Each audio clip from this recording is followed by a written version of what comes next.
79వ స్వాతంత్ర దినోత్సవం సందర్భంగా శుక్రవారం ఎర్రకోట బురుజులపై 12వసారి త్రివర్ణ పతాకాన్ని ఎగరవేసిన అనంతరం ప్రధాని మోదీ జాతినుద్దేశించి ప్రసంగించారు.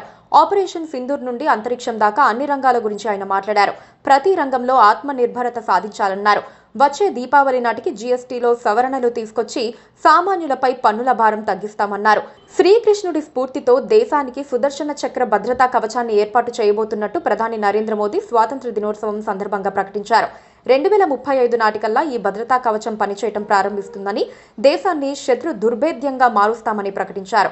2035 నాటికల్లా ఈ భద్రతా కవచం పనిచేయటం ప్రారంభిస్తుందని, దేశాన్ని శత్రు దుర్భేద్యంగా మారుస్తామని ప్రకటించారు. ఈ సుదర్శన చక్రం అనేది దీర్ఘ శ్రేణి రాడార్లు, ఉపగ్రహాల నుంచి నిఘా ఇన్పుట్లు, విమానాలు, యుఏవీలు, దీర్ఘ శ్రేణి ఇంటర్సెప్టార్ క్షిపణుల సంక్లిష్ట కలయిక.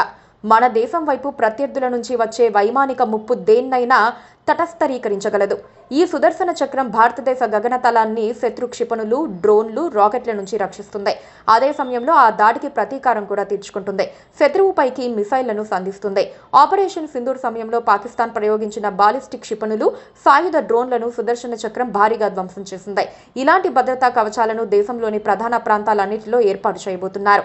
కొన్ని నెలల క్రితం ఇరాన్ ప్రయోగించిన 500 బాలిస్టిక్ క్షిపణులలో 498ని ఇజ్రాయెల్ ఈ తరహా వ్యవస్థ ద్వారానే న్యూట్రలైజ్ చేయగలిగింది. భారతదేశం ఇప్పటికే అధునాతన రాడార్ సామర్థ్యాన్ని నిర్మించుకుంది. అయితే వివిధ శ్రేణులు, విభిన్న ఎత్తుల నుంచి వచ్చే క్షిపణులను ఎదుర్కోవటానికి బహుళ శ్రేణి ఇంటర్సెప్టార్లను అభివృద్ధి చేసుకోవాలి.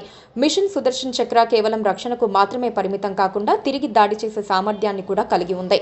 అయితే శత్రుదేశ టార్గెట్లను లక్ష్యంగా చేసుకుని ప్రయోగించే స్వల్ప, మధ్యస్థ, దీర్ఘశ్రేణి బాలిస్టిక్ క్రూయిజ్ క్షిపణులను అభివృద్ధి చేస్తోంది. సముద్రం, భూమి నుంచి శత్రు నౌకలను లక్ష్యంగా చేసుకోవటానికి భారత నావికా దళానికి దీర్ఘశ్రేణి క్షిపణులు కూడా అవసరం. Please subscribe to KTV Telugu. KTV Telugu. KTV Telugu. KTV Telugu channel.